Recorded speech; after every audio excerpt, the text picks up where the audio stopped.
we're developing a society because of all of these different toxins known to affect brain function. We're seeing a society that not only has a lot more people of lower IQ, but a lot fewer people of higher IQ. In other words, a dumbing down, a chemical dumbing down of society. So everyone's sort of mediocre.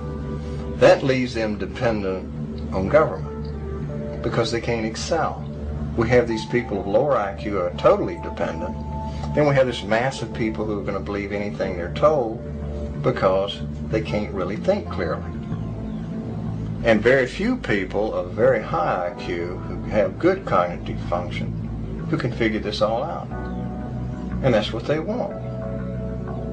So, you can kind of piece it together as to why they are so insistent in spending so many hundreds of millions of dollars of propaganda money to dumb down society. The secret organizations of the world power elite are no longer secret. They have planned and are now leading us into a one-world communist government.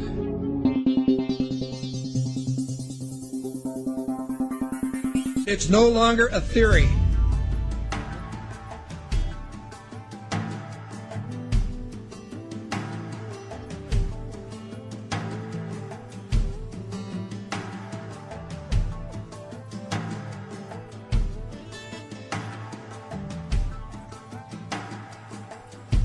The German philosopher Johann von Goethe once said, "There are none more hopelessly enslaved than those who falsely believe that they are free."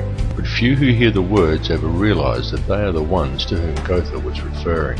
For the reality is that every person in the civilized world is enslaved from childhood. They are enslaved in a prison without walls or bars, and so few ever realize it, but all are enslaved nonetheless. And what the people of the world are enslaved to is a system of perpetual self-generating debt that is created for them wholly by design by private international banking interests. And the people are taught from an early age to just accept this debt because this is just the way things are.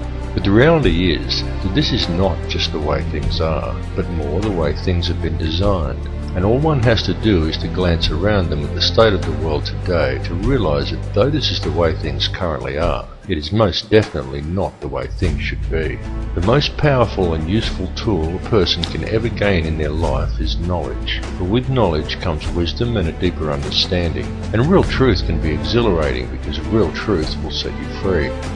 Now whether you believe in the Illuminati or not, whether you take the time to listen to so-called conspiracy theories or not, there are some things that should be clearly understood by all. These are not conspiracy theories by any stretch of the imagination.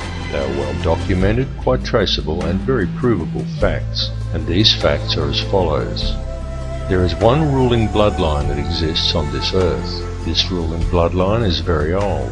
It is the same bloodline that has always ruled the earth ever since the days of ancient Egypt, and it is very pervasive. For example, many people think that anyone can get to be President of the United States, but the reality is that all US presidents have been Freemasons, and a large number of them are in fact related, and their lineage can be traced back to European monarchy, and in particular to the line of William of Orange. This elite bloodline can actually be traced back a good deal further than William of Orange, and even back as far as the royalty of ancient Egypt, and it is this very same bloodline that has ruled the earth ever since, and to which the British monarchy and the current US president can both ultimately be traced. Many people may be surprised to learn that US President George W. Bush is in fact the 13th cousin of Queen Elizabeth II, the current British monarch. Reverence for the royal bloodline and worship of Amun-Ra is still carried out in the world today, though it is veiled and secretive, but the symbolism remains true, as always, hidden in plain view. Adherence to such traditions is why each of the three city-states of London, Vatican and the District of Columbia all have their own obelisks. The London obelisk is also accompanied by two sphinx wrought in the image of Tutmosis, indicating that it is in London that the royal bloodline actually resides. The fact that out of all the pharaohs to choose from, the London Sphinx depicts Tutmosis is actually very telling indeed for a number of reasons, but that is another tale. The British monarchy is steeped in ancient traditions and symbolism, and they do not attempt to hide these connections. They just don't mention them or answer questions about them. But the signs and symbols are right there for discerning eyes to clearly see, again, as always, hidden in plain view. Just to look at the royal coat of arms, the royal regalia and the coronation throne clearly demonstrates these connections. And the evidence linking these rulers to the one bloodline does exist. All the information to verify these claims lies within the public domain. It is up to each of you to connect the dots yourself. More importantly, however, is the fact that over the last 200 odd years there has developed behind this ruling bloodline another elite class, somewhat similar to a priesthood that remains hidden in the shadows. This shadowy priesthood is the money changers, the international banking elite, consisting of 13 very influential families, and it is this shadowy elite who ultimately controls things from behind the scenes. This control is achieved through covert manipulation of the global money systems and maintained through an intricate web of interconnected secret societies, through which control over the flow of all money, all resources, all food, and more importantly, all information through manipulation of the world's educational institutions and corporate media is also achieved. Many of these smaller secret societies are completely oblivious to the existence of the others, but all lead back to a round table of just 6, and ultimately to one at the very top that is populated by virtually a handful of individuals. It is this handful of very powerful men that controls all the other societies, and through them the heartbeat of the entire world.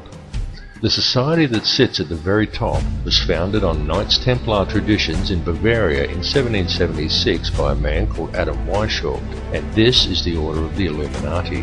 The man who commissioned Weishaupt for the task was Mayor Amschel Rothschild, and it was done in order to carry out a plan conceived by Rothschild and the heads of 12 other families at a secret meeting that took place in 1773. These families included the Warburgs, the Schiffs, and the Oppenheimers. The Illuminati has since become the most powerful society in the world, and in the last 230 years it has been instrumental in helping the Rothschild family accumulate over 1/2 of the world's total wealth, at the cost of quite literally millions of innocent lives. The hoarded wealth of this one family alone could comfortably feed, clothe, and house every man, every woman, and every child on Earth. And this is just one of the 13 Illuminati families. The goal of the Illuminati has always been a simple one, and that is to achieve, by whatever means possible, total ownership and control over no less than every resource, every government, every rock, every drop of water, every blade of grass, and every living creature, both human and non-human, in the entire world. And since its inception, for over 230 years, the Order of the Illuminati has been tirelessly, relentlessly, and unfalteringly steering its members towards the achievement of that one ultimate goal. Through secrecy, they have so far been extremely successful in their endeavours. In fact, so much so that we are right now living in the time when they intend to see this long-spanned work come to fruition. The situation we are witnessing in the world right now is in fact the final endgame of the Illuminati. This is their big grab for ultimate power and mass depopulation. Some people claim that the Illuminati is a myth, and what is really to blame are organisations such as Zionism, but I assure you that this is not the case. It goes far deeper than Zionism, and such people have simply limited the scope of their vision. They have locked onto an answer that supports their beliefs and have refused to delve any deeper. They are not seeing the bigger picture. Greek philosopher Socrates once said that true wisdom is knowing how little we actually know, and he was absolutely correct, and this is why it is important to keep an open mind and allow your beliefs to be flexible enough to change as new knowledge is acquired.